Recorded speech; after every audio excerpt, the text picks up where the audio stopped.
It's environmentally friendly to build with timber because it is sustainable and it is renewable. We're planting trees as a way of building houses. Can't be any better than that. My name's Drew Parker. I'm the CEO, Director and 50% shareholder at RBRT.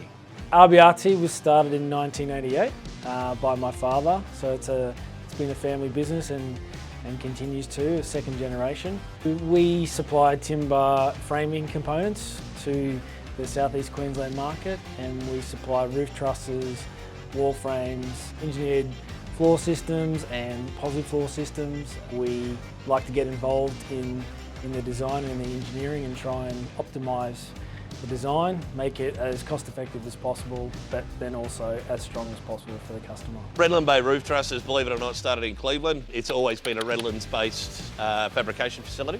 So we try to service the Redlands first, and then as we've needed to find that growth, that's where that 30%'s come from, just by diversifying and going a little bit further geographically. We're delivering anywhere from Rockhampton, we've done a couple to Gladstone, Sunshine Coast, Coffs Harbour, and even some of our customers looking to bring us into Sydney. The last probably 18 months to 2 years in particular, we've seen a really strong growth in sales, which is good, but obviously cutting is imperative to any fabricator. So without the cutting, you can't actually press it. So we have two Hundegger saws. The SC2 is the original saw that we had. I think it was one of the first saws in Australia. And then recently we purchased a turbo saw. We needed more cutting power and more cutting capacity. It's a faster saw, it's more efficient, it takes up less floor space. New software compared to the SC2 is making a real difference in our production line. Particularly, we've seen a bigger increase in wall manufacturing on our side in particular.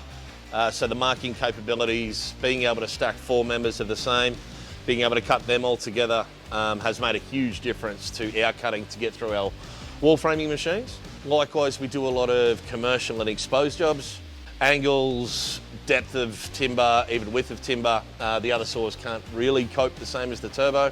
And particularly coming from the SC2, we've seen about a 40% increase in what we can output, particularly in wall plates. We can get anywhere from about 800 to 1400 pieces per shift, obviously depending on length of cut and angles and that. Like everyone in Australia, I think we're all struggling for labour. Automation obviously gives you that precision, that accuracy, but also less people. Been really reliable for us. You lovely people come and service it for us every 3 months, which is handy, and yeah, it's been a really good investment for us. Thanks for joining us in RBRT, all the way up in Queensland, Australia. Thanks to Matt and Drew for showing us around the plant. It's been a blast.